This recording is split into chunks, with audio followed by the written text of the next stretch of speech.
Hi everyone, welcome back to the squatting saffron. आज की video भी हिंदी में होएगी।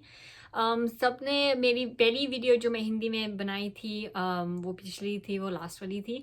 सबको बहुत अच्छी लगी और अच्छे अच्छे फीडबैक्स आए थे, लेकिन कई लोगों को थोड़ी सी मिसअंडरस्टैंडिंग थी कि मैंने इतना डिटेल में क्यों नहीं कुछ समझाया। तो मैंने न्यूट्रिशन सीरीज़ पहले भी बना चुकी थी और वो सब इंग्लिश में थे। तो उसमें एक चैप्टर था जो मैं बता रही थी कि कौन से मिथ्स या मिस्टेक्स लोग करते हैं फिटनेस में, न्यूट्रिशन में रह के।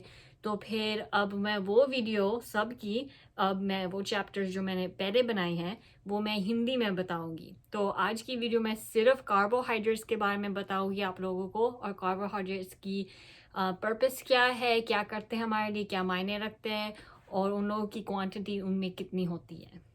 जाने से पहले प्लीज़ आप ये वीडियो लाइक कीजिए, सब्सक्राइब करिए अपने मेरे चैनल को अगर आपने नहीं किया, और आप मेरी इंस्टाग्राम पर भी फॉलो कीजिए @squatting_saffron।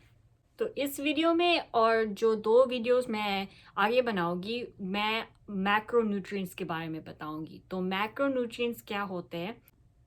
मैक्रोन्यूट्रिएंट्स जो है वो कार्ब्स होते हैं, प्रोटीन होती है और फैट्स होते हैं। ये तीनों चीज़ें हमारी बॉडी के लिए, हमें ज़िंदा रखने के लिए, एक्सरसाइज करने के लिए, सोने के लिए बहुत काम आते हैं। तो हर फूड में कोई ना कोई कार्ब्स होती है, प्रोटीन होती है, फैट्स होती है और फाइबर होती है। तो वो सब चीज़ें हमें वो एनर्जी देती है, हमें वो वेट लूज़ करने की मदद करते हैं, या फिर हमें मसल बनाने के लिए भी मदद करते हैं। तो मैं कार्ब्स से इसलिए शुरू कर रही हूँ क्योंकि सब लोगों को ये गलतफहमी है कि अगर हमने ज़्यादा कार्ब्स खाई, यानी कि रोटी या कुछ ऐसा, हमारा वेट गेन हो जाएगा वगैरह वगैरह, तो फिर वो कार्ब्स ही नहीं खाते। तो इसलिए मैं एक्सप्लेन करूँगी कि कार्बोहाइड्रेट्स क्या करते हैं हमारे लिए और क्यों हमें वो स्किप नहीं करने चाहिए। ये बात तो ये है कि जो कार्ब्स होती है वो हमें एनर्जी देती है in the form of glucose. तो वो हमारी बॉडी कार्ब्स को जब हम खाते हैं तो फिर वो कन्वर्ट हो जाती है ग्लूकोज, तो वो ही हम सबको एनर्जी देती है और दिन में हम काम कर सकते हैं। जब हमारी बॉडी को वो एनर्जी नहीं चाहिए तो क्या होता है कि हमारी बॉडी वो ग्लूकोज जो एनर्जी है कार्ब से, वो स्टोर हो जाती है अपनी लिवर में या आपकी मसल्स में, तो फिर वो बाद में भी यूज़ हो सकता है। जैसे मैंने इंग्लिश में वीडियोस बनाए थे, मैं ये भी एक टिप दूंगी कि जो लोग नोटबुक है अपने पास या कोई पेपर है, तो अपनी पेंसिल में लेके वो ये सब कुछ नोट कर कीजिए, क्योंकि ये बहुत इम्पोर्टेंट इन्फॉर्मेशन है। दूसरी बात तो ये है कि 1 ग्राम, मैं ग्राम यूज़ करती हूँ, तो 1 ग्राम में 4 कैलोरीज होती है कार्ब्स में। तो ये नंबर ये बहुत इम्पोर्टेंट है, क्योंकि अगर मैं आपको एक्सप्लेन करूँगी कि आप कैसे कितना कार्ब्स खाना चाहिए, ज़रूर ये नोट कीजिए क्योंकि ये बहुत इम्पोर्टेंट है। तो अपने आपने वो नंबर नोट किया, तो ये भी आप नोट कीजिए कि अपनी जो टोटल डेली कैलोरीज है, लोग अपनी जो कार्ब्स है वो डिवाइड करते हैं, तो फिर 40 to like 65% की जो कैलोरीज है वो कार्ब से ही लोगों को मिलती है। तो वो आपको पता होना चाहिए कि अगर आप ज़्यादा कार्ब्स खा सकते हैं या नहीं, आपका बॉडी कैसे रिएक्ट करता है।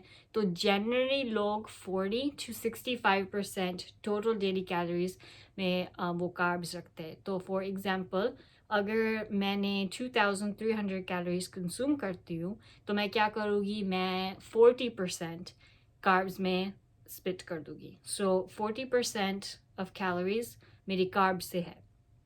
तो ऐसे कैसे होता है, नंबर ग्राम्स में कैसे पता लगाते हैं? तो आप 2300 टाइम्स 40% कीजिए और उस नंबर को 4 से डिवाइड कीजिए, क्योंकि जैसे मैंने पहले बोला 1 ग्राम की कार्ब्स में 4 कैलोरीज है, तो इसलिए आपको वो उस नंबर में 4 डिवाइड करना है। जब आपने किया तो आपको पता चल जाएगा कि आपको दिन में उतनी कैलोरीज ही चाहिए। आप 40% कर सकते हो, 45% कर सकते हो, लोग 50% करते हैं कि वो, लेकिन आपको ये चूज़ करना होगा कि आपके लिए बेस्ट ऑप्शन क्या है। तो कार्ब्स भी दो तरह के होते हैं, एक तो सिंपल कार्ब्स है और दूसरा कॉम्प्लेक्स कार्ब्स है।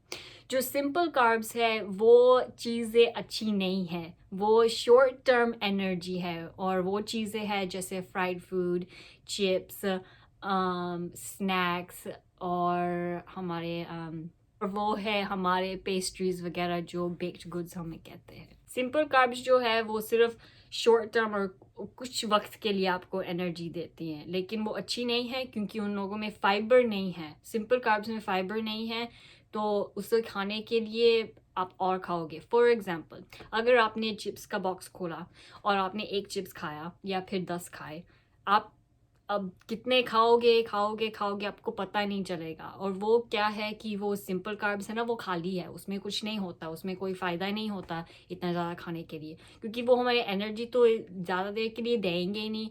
और चांसेस है कि वो जो सिंपल कार्ब्स है वो इतनी ज़्यादा कैलोरीज होती है, तो अगर आप चिप्स देखते हो उनमें कितनी कैलोरीज होती है और वो एनर्जी नहीं देती, वो तो बड़ा फालतू चीज़ है। कॉम्प्लेक्स कार्ब्स जो है वो अच्छी कार्ब्स है, वो ही कार्ब्स है जो हमें खानी चाहिए। इसलिए लोग कहते हैं कि हमें तो कार्ब्स खानी ही नहीं है क्योंकि हम तो मोटे होते हैं, क्योंकि आप शायद सिंपल कार्ब्स खा रहे हो जो कि नहीं खानी चाहिए। कॉम्प्लेक्स कार्ब्स ही खानी चाहिए, जो कि वो होते हैं, ओट्स होते हैं, ब्रोकली होती है, व्हीट होता है, ब्रेड होती है, पास्तास होता है, ब्राउन राइस होता है। वो चीज़ें बहुत इम्पोर्टेंट है खाने के लिए क्योंकि उसमें हाई फाइबर है।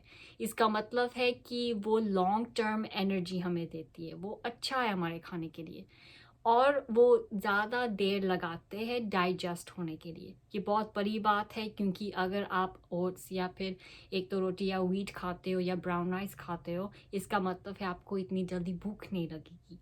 क्योंकि अगर आपने सिंपल कार्ब्स खाइए आपको भूख बहुत जल्दी लग जाएगी, तो इसीलिए अगर आपको भूख जल्दी लग जाएगी आप और खाओगे, और खाने से पेट बढ़ता है।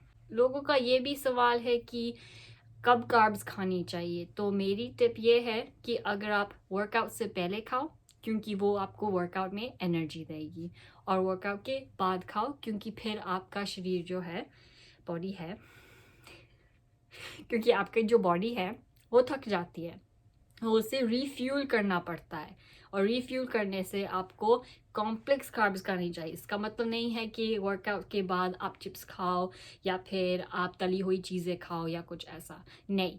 आप जैसा कोई चावल हो या फिर एक रोटी हो, कुछ व्हीट में होता है, वो खाना चाहिए।